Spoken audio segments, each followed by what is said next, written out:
안녕하세요. 신약 성서 개론 시간입니다. 여러분, 지난 시간에는 우리가 강의실에서 봤죠. 너무 좋았습니다. 화면으로만 제가, 물론 여러분들은 저를 화면으로 봤겠지만, 저는 여러분들을 뵐 기회가 없었는데, 음, 여러분들을 직접 만나 뵙고 또 시험 치르는 것도 이렇게 볼 수 있어서 너무 좋았습니다. 그동안 배운 것 비대면으로 배우느라고 어려웠을 텐데 이렇게 좀 정성껏 답을 잘 달아주셔서 감사하고요. 혹시 시험 당일 못 오신 분들 있었던 것 같은데 몇 분 있었습니다. 저한테 꼭 연락을 주세요. 연락을 주셔야 과제를 좀 제가 내드리고 그렇게 해야 아마 성적이 나갈 것 같아요. 어, 시험을 봤으면 좋았을 텐데 뭐 사정 때문에 못 오시는 건 어쩔 수가 없고요. 좀 연락을 주십시오. 개인적으로라도. 그러면 과제를 좀 드려서 성적이 나갈 수 있도록 해 보겠습니다. 또 한 가지는 이제 만나신 분들이 반가워서 그런지 몰라도 직접 좀 대면 수업도 했으면 좋겠다 이런 의견도 주시더라고요. 그거는 이제 제가 결정하긴 좀 어렵고 여러분들이 그렇게 의견을 수렴해 주시면 언제든지 저는 대면 수업도 할 용의가 있습니다.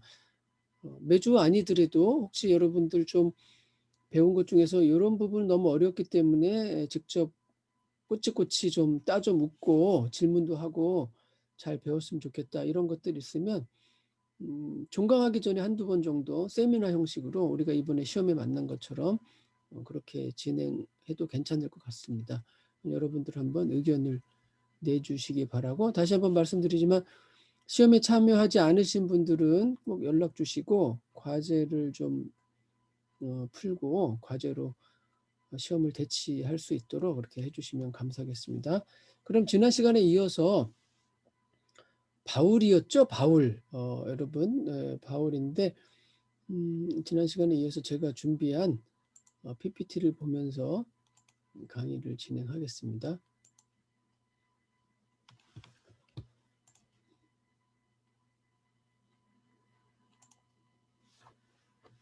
네. 바울의 편지 그 내용과 형식을 좀 보겠습니다. 바울의 편지 보면은 13개가 있고요. 신약 성경에 지금 수집돼서 우리한테 전달된 것이 그다음에 바울 편지 뒤에는 공동서신 7개가 남아 있습니다. 바울 편지가 우리 성경에 어떤 순서대로 구성이 됐는가 하면 당연히 이제 공동체에 보내는 편지가 먼저 나오겠죠. 좀 포인터를 좀 키겠습니다. 여러분 보기 좋게. 네, 바울 편지 13개, 바울 편지 뒤에 공동서신 7개. 바울 편지는 당연히 바울이 썼다고 우리가 알고 있고 바울의 이름이 다 들어가 있죠. 그리고 공동서신은 바울이 쓴 건 아니죠. 그리고 이제 공동서신이라는 우리가 이 제목을 붙인 것은 바울의 편지는 편지를 받는 사람이 특정돼 있어요. 이렇게 공동체에게 보낸 편지는 교회들이 받죠. 개인에게 보낸 편지는 개인이 받죠. 이 옥종서신, 목회서신은 따로 있는 게 아니라 바울의 편지, 공동체에게 보낸 편지, 개인에게 보낸 편지 중에서 상황이나 내용이 옥중에 있었다. 감옥에 갇혀서 보낸 편지는 옥중서신이라고 보시면 여기 에베소서 있고 여기도 에베소서 있고 그렇죠. 그다음에 목회서신은 목회 후보자들, 바울의 제자들에게 보낸 편지죠. 디모데서, 디도서. 그리고 여기도 그건 개인에게 보낸 편지죠. 개인이죠. 그런 반면에 왜 공동서신이라고 하는가 하면 야고보서, 베드로서는 보낸 사람의 이름이지 받는 사람이 누군지 몰라요. 이건 받는 사람 중심으로 되어 있잖아요. 보낸 사람은 정확하게 바울이죠. 받는 사람 중심으로 이렇게 분류를 했고요. 여기는 보내는 사람만 알지 받는 사람이 몰라요. 그래서 받는 사람을 보니까 누가 받아도 관계없는 여러 교회, 어떤 교회든지 관계없고 뭐 이렇게 된 거죠. 공통적으로, 보편적으로, 일반적으로 누구나 받아도 된다. 그런 내용이다. 그래서 공동서신이다. 이렇게 제목을 붙였습니다. 자, 이런 편지들의 이제 형식과 분류를 조금 더 자세히 보면요. 대부분 이제 안부 인사 편지고, 그다음에 이론과 철학적인 편지도 좀 있고, 바울 편지는 이 두 가지를 합한 편지의 형식이다. 인사와 안부가 있고, 이론과 여기 철학이지만 신학과 신앙과 가르침과 교훈과 또 여기 있는 것처럼 알림과 지시 또는 훈계 뭐 이런 것들이죠. 뭐 책망까지도 있죠. 이런 내용들이다. 현재도 마찬가지로 고대에도 가장 중요한 편지의 기본 기능은 이런 인사와 안부잖아요. 여러분들 우리가 수시로 하는 카톡이라든지 SMS라든지 다 그런 게 뭐 인사 알림이죠. 그죠? 안부 이런 게 주종을 이루잖아요. 그래서 당시의 편지도 가장 중요한 역할은 바로 이런 인사와 알림과 안부 또는 지시 이런 것들이다. 이렇게 봐주시면 되겠습니다. 그다음에 이제 편지의 수사학적인 형태를 좀 보면요. 당시의 편지는요. 형식을 보면 보내는 사람 주격으로 먼저 나오고요. 예를 들어서 나 바울이 은는 이가 우리말의 조사 은는 이가가 붙으면 주격이라고 하잖아요. 수사학적으로 그걸 주격 노미나티브다 이렇게 얘기를 합니다. 보내는 사람이 먼저 나와요. 이 사람들의 편지 보내는 틀입니다. 그다음에 받는 사람이 나와요. 역격. 우리나라의 문법에서 주소여대라고 하잖아요. 주격, 소유격, 역격, 대격. 주격은 은는이가, 주소, 속격은 뭐뭐의 어디에 속했다는 거죠. 그다음에 주소여, 역격은 누구누구에게. 그다음에 대격은 을를 목적격이라고도 하죠. 을을이 붙는 거 있죠. 사람을, 선물을 이런 것들은 우리가 대격이라 그래요. 근데 당시의 편지는 주격이 나오고 역격이 나오고 그다음에 인사가 나온다는 거예요. 그다음에 하고 싶은 말을 쭉 풀어 쓰죠. 나랐지요. 풀어서 설명하고 그 중심 주장하는 게 뭐다. 이게 나오고 그다음에 그걸 증명하고 그다음에 권면하고 권유하고 인사하고 그다음에 마치는 거죠. 마지막에 또 인사가 있어요. 시작 인사, 끝 인사, 맺는 인사 이렇게 있는 거죠.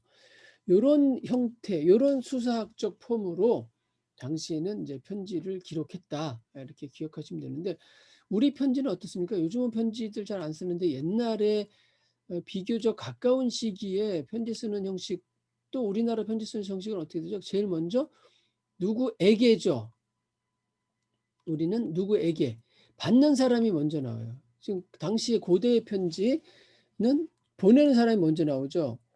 그리스도 예수의 사도된 바울이 로마에 있는 교회에게 로마 교회에 있는 또 고린도 교회에 있는 성도들에게 편지를 합니다. 이렇게 되는데 우리는 어떻게 돼요?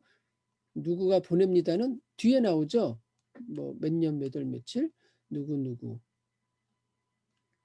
그다음에 이 고대의 편지는 그게 아니라 보내는 사람 내가 누구에게 편지를 씁니다. 안녕하십니까? 평안하십니까? 은혜와 평강. 바울 같은 특별히 은혜와 평강 이렇게 이야기를 많이 하죠.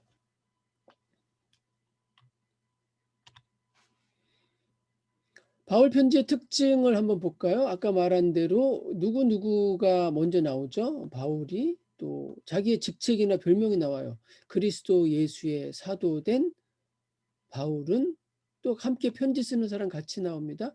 뭐 디모데와 사울이 함께 편지를 씁니다. 이렇게 나오죠. 그 다음에는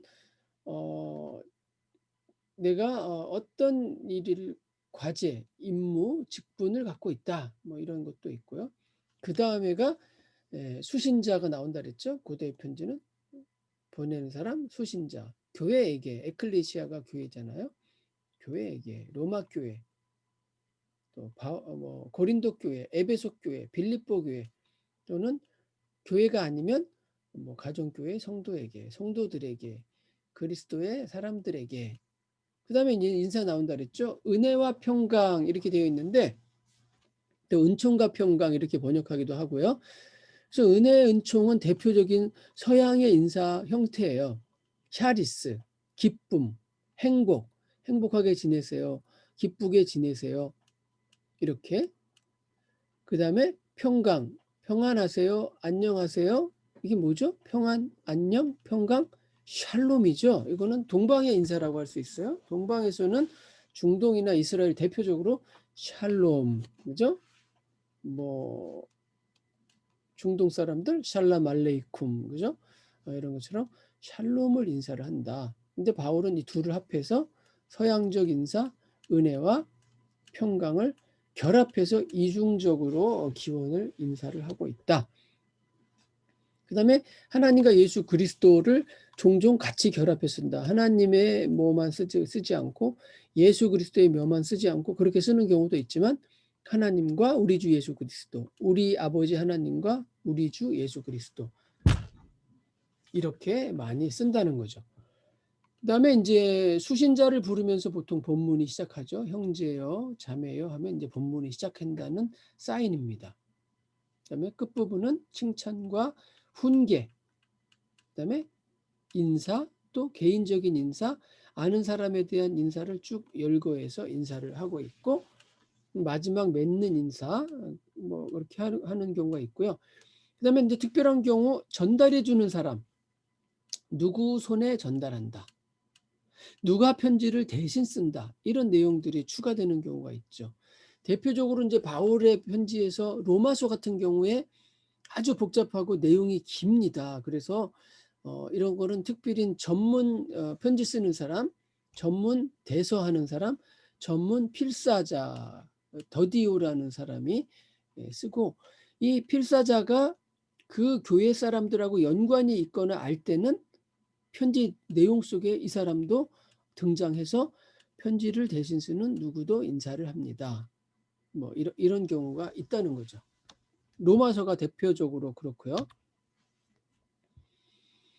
편지를 왜 썼을까요? 아까 얘기한 것처럼 뭐 알림, 지시, 안부, 인사가 중요하고 그다음에 바울이 이게 이제 선교적 편지죠.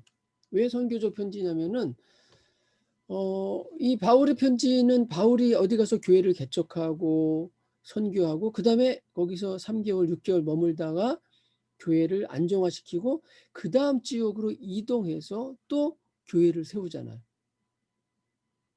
그리고 그다음 지역으로 또 이동하잖아요. 이렇게 계속 교회를 개척하고 선교하고 안정화시키고 그다음 지역으로 가고 또 그다음 지역으로 가고 해서 여러 지역을 지났고 여러 시간이 지났을 때 뒤돌아보면 개척한 교회가 안정된 교회도 있는가 하면 안정되지 못한 교회가 있어요. 그럼 그 교회를 위해서 이렇게 해라 지시도 하고 후임자를 선정해 주기도 하고 어떤 경우는 반대로 그 교회에서 먼저 바울한테 편지를 보내기도 하죠. 이러이러한 문제가 생겼습니다. 그러면 이렇게 대처하라. 이런 목적을 많이 갖고 있죠. 그래서 우리가 선교적, 목회적 편지다. 그 당시 문제로는 뭐 여러 가지 문제가 있겠죠. 뭐 지금도 쉽지 않지만 이혼의 문제가 발생했다. 성도들 간의 쟁송과 소송 문제가 생겼다. 그다음에 어떻게 하는 것이 하나님 기뻐하는 삶인지 좀 알려달라. 이단들이 막 출몰해갖고 교회를 혼란시키고 교회를 분열시켰을 때 어떻게 대처해야 되는가? 또 어떤 식의 이단이 접근하는가? 이단을 어떻게 대처해야 되는가? 후원금을 모집할 때도 쓰고요. 다양하게 오늘날도 이렇게 활용할 수 있는 주제에 맞게 했죠. 편지를. 그렇기 때문에 바울의 편지는 사실은 좀 상황적인 편지가 될 수 있어요. 목회를 하고 현장에서 떠났을 때 그 현장에서 발생하는 문제에 대처하고 지시하고 알려주고 자기가 기도하고 고민한 거를 충고하기도 하고 지시하기도 하고 뭐 이런 것이죠. 그래서 좀 오늘날 시대에도 배울 게 많은 상황들이 있다는 것이죠. 이런 문제 보십시오, 여러분. 이혼의 문제 오늘날도 쉽지 않죠. 하나님이 기뻐하시는 삶의 문제, 오늘날도 우리가 충분히 의미하고 배울 바가 있죠. 이단의 대응, 우리나라 요즘 뭐 아주 뭐 심각하잖아요. 뭐 이단의 뭐 그 종합백화점 같은 나라에 우리나라 기독교 이단 이렇게 많은 나라가 어디 있습니까? 그다음에 아까 말씀드린 대로 상황과 현장에서 발생한 문제에 대한 바울의 깊은 통찰과 심오한 신학을 느낄 수 있다. 바울의 연대기는 앞에서도 조금 했지만은 다시 한번 정리하면요. 33년경에 회심했고 바로 사역에 돌입하죠. 자기가 있던 지역이에요. 그다음에 바로 또 37년경에 예루살렘 방문하죠. 이것은 뭐 자칭 바울이 예수님의 제자잖아요. 그런데 예수님의 무릎팍 제자들, 예수님의 대면한 제자들, 그죠? 뭐 여러분 저하고 비대면인데 예수님과 얼굴과 얼굴을 맞이하고 무릎과 무릎을 맞이하면서 제자로 양육받은 그 사람들을 보고 싶지 않았겠습니까? 예수님이 무슨 말씀을 하셨나요?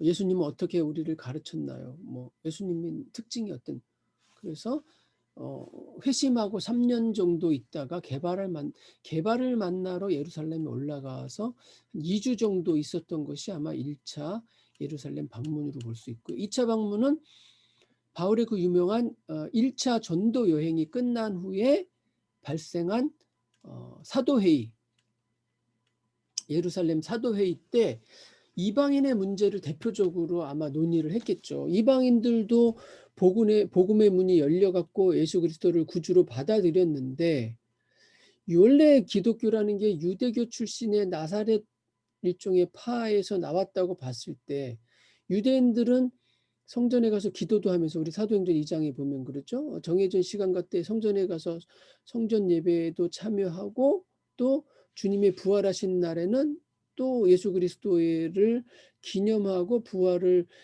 예수님의 부활을 또 선포하면서 예배를 또 받다는 거죠. 토요일, 일요일 예배를 2번씩 그렇게 본 거잖아요. 즉 유대교의 정체성을 지키면서 기독교화돼 가고 있는데, 이방인들은 어쩌란 말입니까? 이방인들은 유대교하고 관계가 없는데 예수를 믿었다고 유대교의 율법을 지켜야 되는가를 논의하는 게 대표적으로 사도회의죠. 사도회의 끝나고 바울의 2차 전도 여행 후에 다시 한번 가죠. 그 다음에 세 번째 예루살렘 방문은 또 3차 전도 여행하고 또 가죠. 그때 이제 예루살렘 방문하고 3차 앞에서 말씀드린 거죠. 1차 끝나고 한번 가고, 처음에는 다시 정리하겠습니다.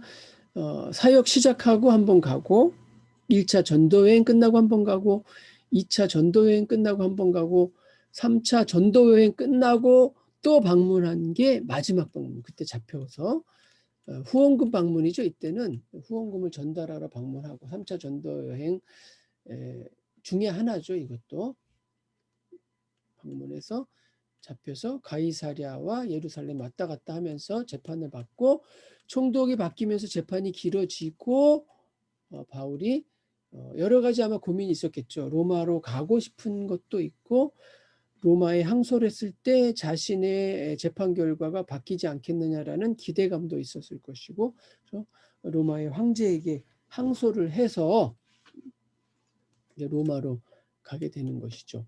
바울 서신의 순서를 보면은요, 갈라디아서부터 이제 목회 서신을 뒤에 썼다고 보고요. 근데 제일 앞에 쓴 것을 갈라디아서로 보는 분도 있는가 하면 데살로니가 전서로 보는 분들도 많이 있습니다. 이 두 것이 학자들의 논쟁이 팽배하고요.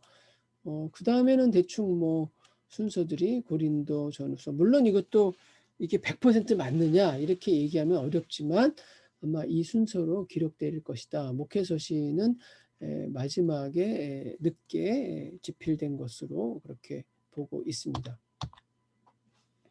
자, 이제 로마 교회에게 보낸 편지를 한번 볼게요. 우리가 로마서라고 말할 때보다 로마 교회의 교인들에게 보낸 바울의 편지다, 이렇게 이야기할 때에 좀 더 이해가 쉽지 않을까 생각됩니다. 그죠? 로마서 하면 왠지 어렵고 딱딱한 성경책 이런 느낌이 들 수 있죠. 사실 로마서가 어렵습니다. 내용이 아까 얘기한 것처럼 편지가 안부 편지도 있고 이론 편지도 있다고 했잖아요. 거의 논문과 같은 신학적인 내용이 들어있는 편지잖아요. 바울의 논쟁과 논증과 신학적 성찰이 담겨 있는 그런 편지입니다. 그렇지만 그럼에도 불구하고 우리가 로마에 있는 교인들에게 보낸 편지다 했을 때는 그냥 편지네 좀 쉽게 접근할 수 있고 그냥 괜히 그냥 쉽게 이해될 것 같은 그런 좀 생각이 들겠죠. 이 편지는 이제 바울이 개척한 교회가 아니기 때문에 조심스럽게 접근하는 그런 느낌을 우리가 읽을 수 있고요. 목적 중에 하나는 로마 교회 후원을 받아서 서바나 선교를 가려고 한다. 왜 서바나죠? 하필이면 서바나는 당시 세계의 땅끝 마을이라 이거죠. 여기서 서바나, 지금의 스페인이잖아요. 스페인의 마지막 끝자락에서 항구에서 배를 타고 쫙 멀리 나가면 낭떠러지가 있어서 다 떨어져서 죽는다는 거죠. 고대 그렇게 생각할 만하죠. 2000년 전에는. 그래서 그 스페인의 땅끝 마을, 우리나라도 땅끝 마을 있잖아요. 해남이잖아요. 저쪽에죠. 땅끝 마을에 가서 선교하고 전도하고 교회 개척하면 우리나라 전 국토가 복음화되고 선교한 건가요? 그건 아니잖아요. 그죠? 상징적인 거죠. 보통 사람들이 저쪽 동네 서바나의 저 동네가 세상의 끝이다라고 얘기하면 거기 가서 한번 선교하고 전도하고 싶은 거죠. 그래서 이 땅끝 마을 근처가 그 유명한 여러분들 요즘 죽기 전에 한번 한다는 버킷리스트에 들어가는 뭐가 있습니까? 야고보의 순례자의 길이 있잖아요. 그죠? 야고보의 순례자의 길이 라 컴포스텔라인가요? 그 순례자의 길 그쪽이 바로 그 땅끝 마을까지 이어지는 거죠. 뭐 올레길도 거기서 그걸 흉내내서 우리나라 제주도를 비롯해서 각 지자체들이 많이 했다는 말도 있고요. 그다음에 로마서를 읽어보면 우리는 유대교 그리스도인들과 이방인 그리스도인들이 갈등을 맺고 있다. 그런데 이방인 그리스도인들이 더 우세하다. 그리고 이 교회는 분리된 것 같다. 이런 느낌을 받는다는 거죠. 말씀드린 대로 바울의 신학과 사상이 아주 잘 나타나 있다. 중심 주제는 복음과 믿음으로 얻는 구원이죠. 이신칭의, 이신득의, 그죠? 믿음으로 구원에 이른다. 그 다음에 유대인뿐 아니라 이방인 다 멸망 앞에 놓여 있다. 하나님의 진노 앞에 놓여 있다. 이 진노를 이겨내려면 어떻게 해야 되느냐. 그다음에 예수 그리스도는 하나님의 계시된 의이다. 완벽하고 완전하며 최종적인 계시다. 그다음에 이스라엘에게는 하나님의 특별한 구원 계획이 따로 있다. 그걸 좀 이해해달라. 아담의 모형과 아브라함의 믿음의 모형이 나오죠. 아담의 모형을 설명하는 것은 한 사람 아담의 불순종으로 모든 사람이 범죄하고 죄에 이르고 한 사람 예수 그리스도의 순종함으로 모든 사람이 생명과 구원으로 이르는 그런 놀라운 비밀이 담겨 있다는 것을 아담의 모형을 들어서 그다음에 아브라함의 그런 믿음을 들어서 아브라함의 순종과 믿음을 들어서 믿음의 조상이 되고 하나님이 그것을 의로 여겼다. 뭐 이런 것들을 대표적으로 바울은 논증을 하고 있죠.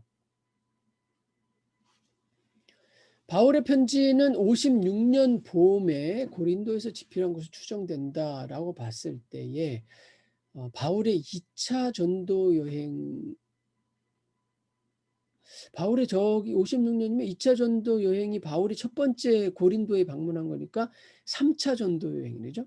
바울이 3차 전도 여행 당시 고린도에 들렸을 때에 편지를 쓴 것으로 이렇게 본다는 것이죠.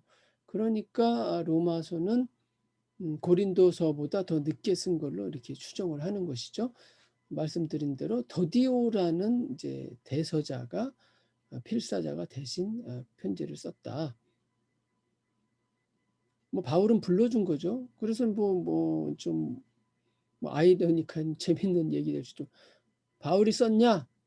편지를, 로마서를. 바울이 안 썼네요. 그죠? 더디오가 자기가 썼다고 하잖아요. 그거나 마찬가지죠. 여러분 뭐 왕조실록이나 뭐 세종실록 지리지를 뭐 세종이 썼겠습니까? 다 학자들이 썼지만 세종에 많이 영향을 받아서 쓴 거죠. 한글 창제도 아마 그런 의미 아니겠습니까? 세종대왕이 만들었다고 하지만 이제 주요 아이디어를 내고 이렇게. 그다음에 이제 로마 제국의 동편 지역 선교를 이미 완료했다고 보고 로마 지역의 동편 지역이 어디입니까? 아시아죠. 아시아, 무시아, 갈라디아 지방, 서바나 서편 지역 제국의 끝자락 땅끝까지 복음을 전하려고 하는 거죠. 사도행전에 있는 계획처럼. 예루살렘 저 3개월간 아가야 고린도 체류 중이다. 그러니까 이제 이것은 거의 3차 전도여행하고 마지막 세 번째 예루살렘 방문 전에 이렇게 되는 것이죠. 고린도 교회 관련된 인물들이 나오죠. 왜 그럴까요? 특별히 이제 고린도에서 편지를 쓰니까 고린도에 있다가 로마로 간 사람들, 고린도와 관련 있는 로마에 체류하고 있는 사람들 기억이 아무리 새롭겠죠? 자기 친척도 있다고 하잖아요. 그죠? 그러니까 그리고 또 어떤 의미가 또 있겠습니까? 로마 교회는 자기가 개척하지도 않았고 자기가 모르는 교회고 로마 교회도 자기를 모르고 자기도 로마 교회를 모르니까 조심스럽게 로마 교회에 편지도 쓰지만 은근히 과시하는 거죠. 따지고 들어가면 로마 교회 당신들하고 나하고 모르는 사이 아니다. 당신의 교회에 있는 이런 사람들 나하고 친분 관계가 있다. 심지어 나의 친척이 있다. 뭐 이렇게 얘기를 하면서 아마 이런 그 좀 친밀감을 유지하고 또 자신을 은근히 과시하는 당신과 나가 그렇게 남이 아니다. 우리 뭐 있죠? 그 경상도 말인가요? 뭐 있잖아요, 그죠? 니캉네캉 우리가 남이가 뭐 이런 말도 있고 제주도 너형 나형 그죠? 너랑 나랑 다르지 않다 이거예요. 따지고 들어가면 우리 친척도 있고 내가 아는 사람 많다 로마 교회에 내가 개척하지도 않고 가보지도 않았지만 당신들이 뭐 소문 들어서 알겠죠. 바울 모르겠습니까? 초대교회 때 바울이 또 로마 교회 모를 리도 없죠. 뭐 초대교회에서 유력한 교회잖아요. 지금도 그거 아니겠습니까? 우리나라에 여러 교회 많지만 서울에 있는 교회들이 괜히 중심적인 교회 같잖아요. 느낌상. 제국의 심장부 수도 로마에 있는 로마 교회니까 그 위상이 어느 정도 있는 것이죠. 자, 아까 잠깐 다뤘지만 우리가 수사학적 구조 다룬 것처럼 인사말 있고 앞머리가 있죠. 편지의 앞머리, 머릿말에는 뭐가 있다 그랬죠? 처음에 누가 보낸다, 누구에게 보낸다, 인사가 있다 이렇게 돼 있죠. 정말 한번 볼까요? 로마서를 보면 1장 1절에 이렇게 돼 있어요. 예수 그리스도의 종 바울은 그죠? 은는 이가 노미나티브 편지 보내는 사람. 그다음에 누가 나와야 돼? 누구에게가 나와야 되죠? 누구에게 다티브가 나와야 된다 그랬습니다. 6절에 보니까 6절이 아니 7절에 보니까 로마에 있어. 지리적인 그런 명칭이 나왔죠. 로마에 있어. 하나님의 사랑하심을 입고 성도로 부르심을 입은 모든 자에게 나와야 된다 그랬잖아요. 에게 다티브. 은는 이가가 나오고 에게가 나오고 보내는 사람, 받는 사람. 그다음 뭐가 나와요? 인사가 나와야 되겠죠? 인사 보니까 7절 하반절에 하나님 우리 아버지와 주 예수 그리스도를 쫓아 은혜와 평강이 모든 사람들에게 있기를 원한다. 그죠? 은혜와 평강. 샤리스와 에이레네. 은혜와 평강. 서방 인사법 샤리스. 그죠? 행복하게 지내라. 기쁘게 지내라. 평안은 아니죠. 서방 인사. 그다음 동방 인사. 평안하라, 평강하라. 안녕하신가요? 뭐죠? 샬롬. 서방의 인사와 동방의 인사가 결합된 것을 쓰는 게 바울 인사의 특징이다. 그거를 여러분들이 보실 수 있겠습니다. 아이고 잠깐만요. 여기 불이 자동으로 막 나가요. 잠깐만요. 불이 자동으로 나갔고 자, 불 좀 켜고 오겠습니다.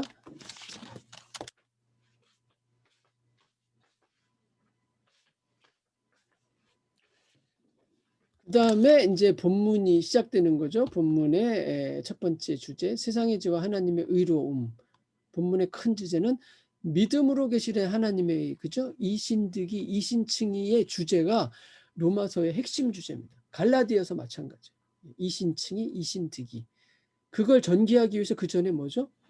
모두 다 죄인이다. 그럼 반발하겠죠.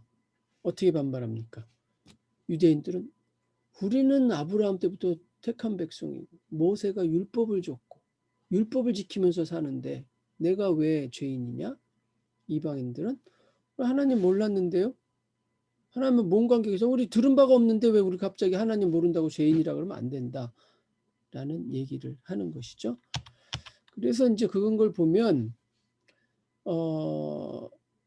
일단은 이제 아담 그리스도 모형을 보면 아까 설명했지만 그죠? 한 사람 바울은 설명하는 거죠. 한 사람 아담의 불순종으로 이렇게 죄가 세상에 들어왔다. 그렇지만 모든 사람이 아까 죄인이라고 얘기했잖아요. 그죠? 제가 뒤에서도 한 번 더 설명하겠지만 유대인들은 율법 때문에 오히려 죄인이죠. 율법을 그러면은 바울도 지키고 바리새인이고 랍비 출신이지만 자기가 해보니 안 된다는 거죠. 내가 율법에서 완전하냐? 1.1획이라도 하나도 안 지켰느냐? 장담 못한다는 거죠. 그러면 죄인이 될 수밖에 없죠. 이방인들 몰랐잖아. 근데 너 양심이 있지 않냐? 너네 세상 돌아가는 거 우주의 원리와 세상 만물을 보고도 그 속에 들어있는 하나님의 신성이 깃들어 있고 계절의 사계절의 변화와 그죠? 이런 것들 보면서 그게 거저되고 하나님이 계시지 않겠다고 너네가 과연 불정할 수 있느냐? 너네 양심이 너네를 스스로 고소한다. 뭐 이렇게 얘기를 하는 것이죠. 그래서 율법에 대한 새로운 이해를 얘기하죠. 율법의 기능은 사실은 그걸로 완벽하게 되고 그것을 구원받기보다는 그리스도의 계시로 이끄는 하나님의 그런 의로 이끄는 몽학선생 역할을 한다. 그죠? 교육하고 가르쳐주고 반성하고 그렇게 해주는 것이지 그걸로 완벽하게 되는 것이 아니다. 뭐 이런 이야기가 전개되고요. 그다음에 아까 얘기한 것처럼 이스라엘에 대한 이런 얘기는 왜 선민이 하나님의 최종 계시인 예수 그리스도 메시아를 거부하느냐? 그래서 사실은 로마에서 어떤 일이 벌어져요? 이방인 그리스도인들이 괄세를 받잖아요. 심지어 유대인은 그렇다고 치고 유대인 출신 기독교인들까지 싸잡아서 너네 유대인들 왜 눈은 뜨고 예수 그리스도를 못 알아보느냐? 같이 그렇게 되는 것이죠. 그래서 그럼에도 불구하고 바울이 변론은 아브라함이 유대인이고 심지어 예수 그리스도도 유대인이고 하나님은 유대인에 대한 특별한 계획이 있지 않겠느냐. 좀 참아달라. 좀 봐달라. 한번 기다려달라. 이런 이야기를 하는 것이죠. 그 다음에 이제 12장, 13장 이쪽에는 이제 뒤에 가서도 또 한 번씩 다 설명하는데요. 세상과 구별되는 그리스도인의 고유한 특징을 얘기하면서 세상 속에서 그리스도인들은 어떻게 살아야 되느냐. 세상은 권력과 힘이 있죠. 국가와 정부가 있습니다. 어떻게 살아야 되나. 순종하고 그 제도와 규칙과 법을 따라서 살아야 된다는 것이죠. 교회 안에서는 또 어떻습니까? 믿음이 강한 자가 약한 자. 우리 한국교회도 주초 문제라든지 여러 가지 많은 문제가 있잖아요. 그죠? 믿음이 강한 자는 오히려 그것이 구원과 복음과 하나님의 뜻과는 큰 관계가 없지만 믿음이 연약한 자가 그거를 포용하고 용납하고 수용할 정도의 그런 품이 안 되면 배려하고 이해하고 그 사람들을 오해하고 실족하게 해서는 안 된다. 이런 내용들이 있죠. 편지의 결말은 아까도 얘기한 것처럼 뭐 이렇게 같은 내용이 나와 있습니다. 그래서 이제 상세한 로마서의 주제와 신학을 한번 좀 다뤄보면요. 로마서는 이제 가장 큰 핵심이 아까 말한 이신칭의, 이신득의, 믿음으로 의롭게 된다. 믿음으로 구원을 얻는다. 믿음으로 하나님께 나아간다. 그런데 이제 이걸 아우구스티누스 뭐 이렇게 주장하지만 반펠라기우스 주장은 또 어떤 겁니까? 물론 펠라기우스는 그것뿐이 아니라 사람의 의지와 노력이 있어야 된다. 그러니까 펠라기우스라면, 반펠라기우스는 절반은 하나님의 은총이라면 절반은 인간의 노력이 있어야 되지 않는가. 이런 논쟁을 하는 것이죠. 믿음으로 다 되느냐? 뭐 장로교의 예정론이라고 할까요? 그게 오직 믿음으로 다 구원받기로 한다면 선택됐느냐? 그럼 그 사람이 아무렇게 살아도 되느냐? 그건 또 다른 문제인 것 같아요. 웨슬리의 그 주장도 그런 게 많죠. 하나님의 선행 은총과 인간의 그런 그 성화의 단계를 가기 위한 사랑의 실천, 노력과 그런 인간의 행위가 필요로 한다. 이런 거잖아요. 그래서 주일학교 운동, 뭐 여러 가지 많은 운동 있잖아요. 뭐 재소자, 광부들 찾아가서 복음 전하고 사회 속에서 사랑을 실천해야 된다는 게 같이 섞여 있는 것이죠. 그걸 받아들여서 강조한 사람이 루터이고 종교개혁의 큰 화두가 되는 게 로마서의 이신칭이잖아요.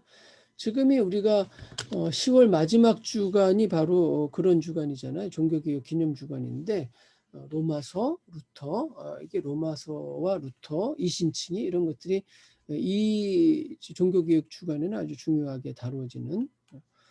그다음에 종말에 살고 있는 기독교인의 정체성에 대한 고민, 예수 그리스도가 완벽한 또 그 최종 계시 하나님의 아까 말한 유대교 신앙과 전통에서 이해, 헬레니즘 환경과 로마 제국의 상황 아래 있는 이방인의 입장, 뭐 여러 가지 종말론적 삶을 산다는 거, 현재를 살면서 미래를 동시에 산다는 거 쉽지 않죠.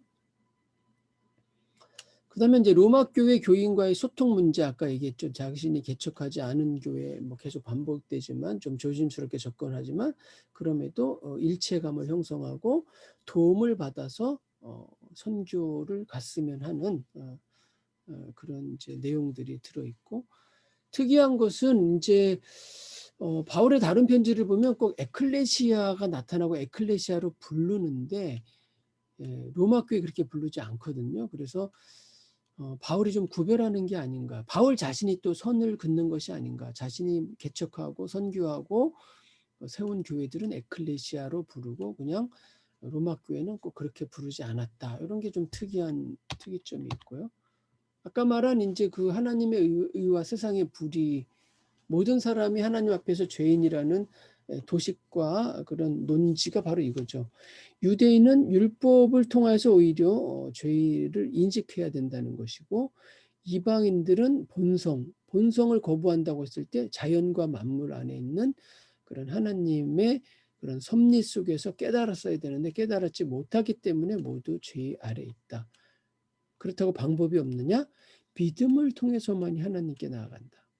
그 예로 아브라함의 모델이죠. 아브라함이 믿음으로 하나님 앞에 의인으로 여김을 받은 거죠. 믿음으로 유대인이든지 이방인이든지 하나님 앞에 의인으로서 여김을 받는 것이죠. 하나님의 종말론적이고 하나님의 법정 재판, 법정 심판의 그 선언 속에서 그래 너희들 의인이다 하면 의롭게 되는 거죠. 그 사람이 죄가 없어서 완벽해서 무죄하기 때문에 의인이 된 게 아니라 하나님이 죄 없다라고 감안해 주시는 거죠. 인정해 주시는 거죠. 용서해 주시는 거죠. 받아들여 주시는 거죠. 그런 내용이라는 것이죠. 자, 종말을 사는 우리 기독교인의 정체성을 다시 한번 얘기하면 현재적 삶은 고난과 환난이죠. 그렇지만 고난과 환난 속에서 우리는 뭐죠? 내성을 키우잖아요. 인내를 키우고 인내를 많이 받다 보면 단련이 되고 그러면 모든 환난 고통들 넉넉히 이기죠. 사방에서 우겨싸움을 당해도 넉넉히 이기고 소망과 희망으로 나아갈 수 있는 거죠. 예. 당시의 상황 속에서 예수를 믿는다는 것은 아무래도 박해를 당하고 핍박을 받고 불이익을 당하고 뭐 그런 상황 속에서 그렇게 그럼에도 불구하고 환난은 인내를, 인내는 연단을, 연단은 우리를 소망으로 나아가게 한다. 예. 그 다음에 아까 말한 대로 한 사람 아담의 불순종과 한 사람 예수 그리스도의 순종으로 인해서 죄와 사망이 극복되고 생명과 구원과 영생으로 가게 되는데, 그렇게 되는 전제 조건이 우리 이제 로마서 6장 부분이죠. 그리스도와 함께 죽을 때에 그리스도와 함께 살고 그 영광의 자리에 참여하게 된다. 이건 특별히 초기 기독교인들이 세례를 받을 때 설교를 이런 식으로 많이 했다는 것이죠. 세례라는 게 어떤 상징이에요? 그리스도와 물속에 침례받는다고 하죠.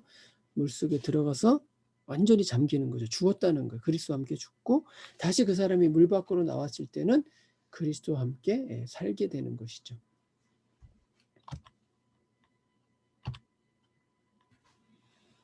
그다음에 아까 말한 것처럼 이스라엘 사람들에 대한 변호죠. 유대인들에 대한 변호. 바울이 큰 슬픔과 비통함이, 아픔이 담겨 있어요. 왜 선민이, 율법을 받은 민족이 하나님의 최종 계시인 메시아 예수 그리스도 하나님의 아들을 거부하고 받아들이지 않는. 그렇기 때문에 로마에 있는 그리스도인들은 그리스도인들이 또 박해를 또 은근히 무시하고 함부로 대하고, 유대인들한테 그러면 뭐 그렇다 치는데 유대인 그리스도인까지, 유대인 출신 그리스도인까지 그렇게 그런 눈총을 받게 되고 교회가 분리되는, 이방인 교회와 유대인 교회가 분리되는 상황까지 보이게 됐을 때 너무나 가슴이 아픈 거죠. 여러분들이 이제 아니 그런 일이 있을 수 있습니까? 초대교회의 중심이 유대인이 아닌가 싶죠. 여긴 로마잖아요, 그죠? 이게 지금 예루살렘이면 또 틀리죠. 예루살렘이라면은 유대인 출신, 유대인 중심의 교회가 강하고 이방인 출신들이 약자이면서 약하고 또 소수가 되겠지만, 뭐 우리 심지어 디아스포라까지 있잖아요, 그죠? 사도행전 뭐 6장 7장에 보면, 그죠? 디아스포라 헬라파 출신 기독교인들이 구제와 이런 데서 소외를 받잖아요. 그래서 신실한 7명의 지도자를 세워가지고 공평하게 잘 될 수 있도록 뭐 하는 일이 나오잖아요. 그러다가도 나중에 또 쫓겨서 안디옥까지 가는 게 사도행전에 나오잖아요. 여긴 로마잖아요, 그죠? 로마는 제국의 심장부, 제국의 수도에 있는, 이방인 교회면 로마 사람이면 로마 교회, 로마 사람들이 강하죠. 유대인들은 이렇게 오히려 이제 교민으로 사는 것이죠. 아무래도 뭐 이민 온 사람들이 삶이 어떻습니까? 허드렛 일, 힘든 일 해야 되잖아요. 우리나라도 미국의 이민간 초창기 사람들 힘든 일 많이 하잖아요. 뭐 세탁소에서 일하고, 뭐 야채 어디 공장에서 일하고, 치킨 털 뽑는 데서 그냥 하루 종일, 뭐 저도 어떤 사람 얘기 들은 것 같아요. 의사 출신인데 미국 가서는 뭐 그냥 종일 그냥 닭털만 뽑고 막 고생했다는 얘기도 제가 직접 들은 것 같은데, 그렇죠. 이게 유대인들이 로마 가면 다 힘든 일 하잖아요. 근데 로마 사람들은 지위들이 좋잖아요. 자기네 나라의 자기 시민이고, 그 사람들이 세운 교회가 아무래도 이민교회, 이민자 교회보다는 강하겠죠. 뭐 재정적으로나 인원적으로나. 그러니까 좀 도와주면 좋으련만 유대인들이 메시아를 거부했다는 그런 것 때문에 이렇게 어려움을 당하니까 바울이 좀 변호하죠. 그리고 하나님의 특별한 계획이 있다는 걸 좀 이해해달라. 좀 이해하고 좀 기다려달라. 뭐 이런 거죠. 그러니까 말한 대로 그런 이제 종말론적 삶과 정부와 기구와 로마 제국이 있는 삶 속에서는 좀 어떤 삶을 살아야 되느냐.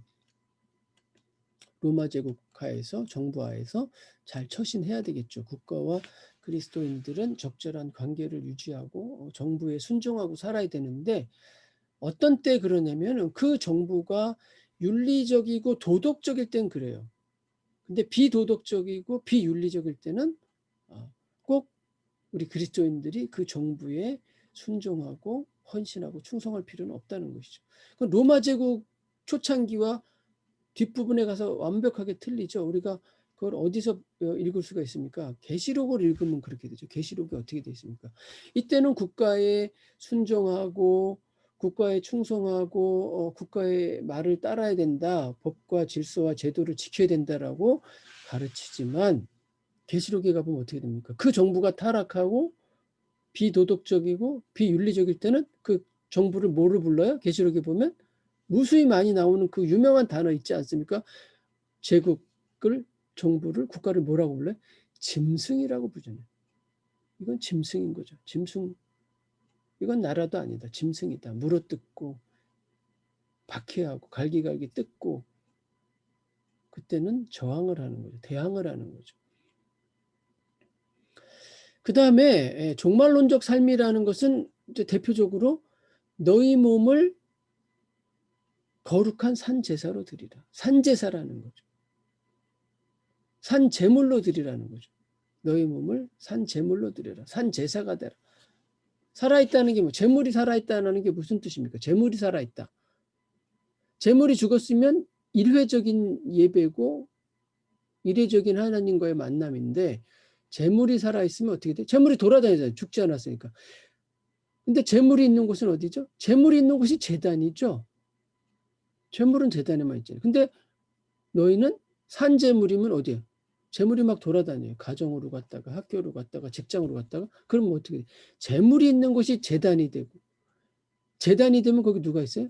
하나님이 계시잖아요. 그게 그 유명한 주앙 깔뱅의 존 칼빈이라고 영어식으로 읽지만 원래는 주앙 깔뱅의 신전 사상이잖아요. 신전.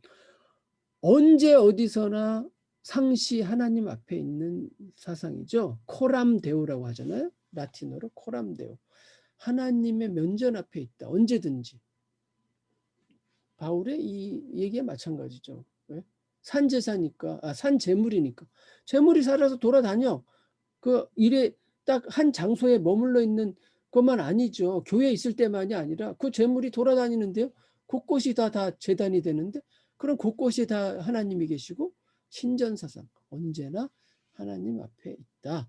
그 다음에 이제 아까도 말한 공동체 내부에 강한 자와 약한 자. 신앙이 약한 사람이 깨닫지 못하고 거기 이르지 못하는 것에 대한 이해해주고 돌봐주고 그 사람에 맞출 줄 알아야지. 나는 신앙이 크고 믿음이 좋아서 내 마음대로 해서는 안 된다는 거예요.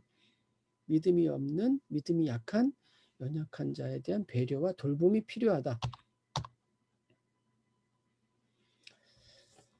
그 다음에 이제 뭐 로마서 마지막으로 이제 다룬다면 뭐 이제 로마서를 아까 여러 번 걸쳐서 나눠 쓴 편지가 합해진 것이 아니냐 이런 이제 로마서의 통일성 문제도 제기된다. 그건 왜 그러냐면은 장황한 로마서의 결론 부분, 장황한 로마서에 등장한 개인에 대한 인사, 그 다음에 심지어 편지를 대신 썼다는 말까지 있고 뭐 이런 너무나 특이한 로마서의 서문이 무지 길어요.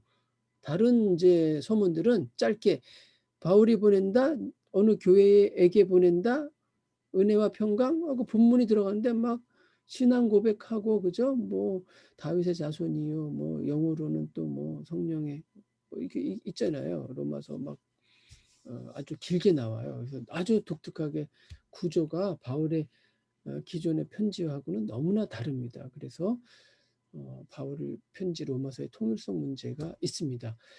자, 오늘은 여기까지 우리 바울 편지의 분류와 종류, 그 다음에 수사학적 여러 가지 편지의 형식들, 그 다음에 본격적으로 바울의 첫 번째 편지 로마서를 다뤘습니다. 여러분 여기서 마치고요.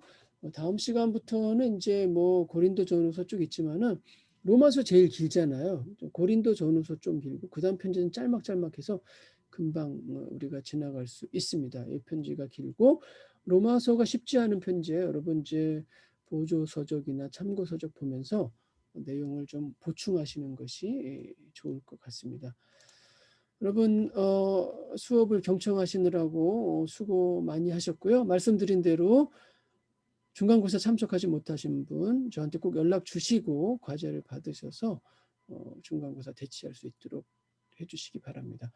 코로나19 상황이 많이 지금 좋아지고 있지만 그래도 개인 위생과 건강관리 특별히 유의하시고요.